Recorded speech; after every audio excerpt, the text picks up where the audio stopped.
southeastern Quake County in east central New Mexico until 6:30 p.m. Mountain Daylight Time. At 5:44 p.m. Mountain Daylight Time, a severe thunderstorm was located 11 miles north of Tucumcari, moving east at 30 miles per hour. Hazard, 60 miles per hour wind gusts and half-dollar size hail. Source, radar indicated.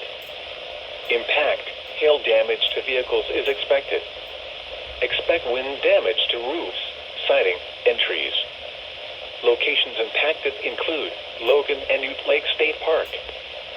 For your protection, move to an interior room on the lowest floor of a building. Repeating, a severe thunderstorm warning has been issued until 6:30 p.m. Mountain Daylight Time for the following counties in New Mexico: Harding and San Miguel.